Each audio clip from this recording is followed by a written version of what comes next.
ça. Vous êtes d'accord avec moi? Et quand vous dites aussi que celui qui vient après lui n'est pas un sapeur-pompier, que ce que j'attends de vous est voué à l'échec. Ce n'est pas moi qui attends quelque chose de vous, c'est le Mali. C'est le Mali. C'est le Mali qui attend quelque chose de vous. Autant on va travailler pour faire avancer les choses, mais autant si déjà on s'assoit pour se mettre dans une projection pessimiste, je le dis, je le répète, projection pessimiste, et dire que Nini Maké, on va faire avec échec. Moi, si je quitte le ministre de la Sécurité, je suis colonel-major, hein? J'étais chef d'état-major général adjoint des armées avant de venir. C'est pour vous dire qu'il faut toujours être pessimiste dans la vie. Celui qui viendra après lui, je ne le sais pas. Pardon, optimiste, excusez-moi les termes. Celui qui viendra après lui, je ne le sais pas. Il ne le sait pas. Celui qui viendra après moi au ministère de la Sécurité, je ne le sais pas. Donc, en tant qu'officier supérieur, et en tant qu'un leader, un grand chef, un grand responsable de ça, il faut toujours être optimiste. Toujours être optimiste dans la vie.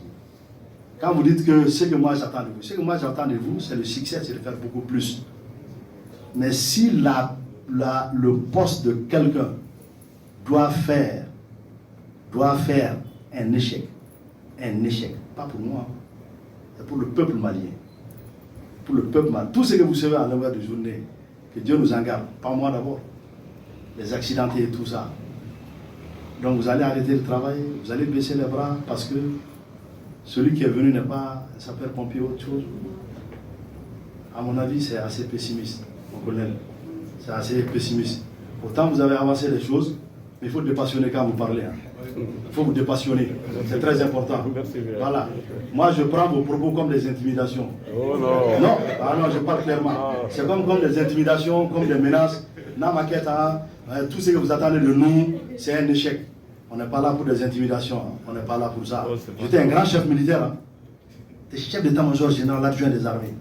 C'était un poste qui me plaisait très bien. Parce que je commandais à des hommes. Un, de deux. Si vous dites que les gens sont formés dans les tentes, l'idéal c'est de former les gens dans les maisons. Mais si les gens doivent être formés sous des tentes, ce n'est pas exclu pour un militaire. Il faut former les gens dans des conditions difficiles pour que le jour où ils se retrouvent dans des réalités difficiles, vous pouvez les voir là. Moi, étant lieutenant, je vivais dans des tentes. Lieutenant. Pas élève, pas recrue, sapeur-pompier. Lieutenant, j'étais dans les tentes. Je dormais dans les tentes. Ni choukura, ni sans mais la bébé yoro romene. Pas qu'à faire un lieutenant. Alors, une recrue ne pas être sous une tente. Allez-y dans des postes de sécurité. On a des postes de sécurité encore où les gens sont sous des tentes. Pas pour le temps de la formation, mais pour 6 mois. Il y a certaines réalités. On travaille pour mettre les conditions de vie. C'est notre objectif.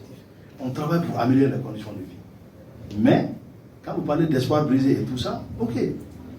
Mais je vous dis aussi que l'idéal, c'est de mettre les gens dans des bonnes conditions de travail et de formation. Mais qu'une recrue soit sous une tente pour un temps de formation, le ciel ne tombera pas sur notre tête pour ça. On a tous fait ça. Ça ne nous a pas empêché aujourd'hui d'être là où nous sommes. Au contraire, il veut me former Géléa de là.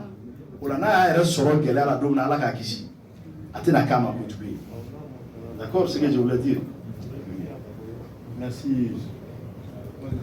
Merci, monsieur le directeur général.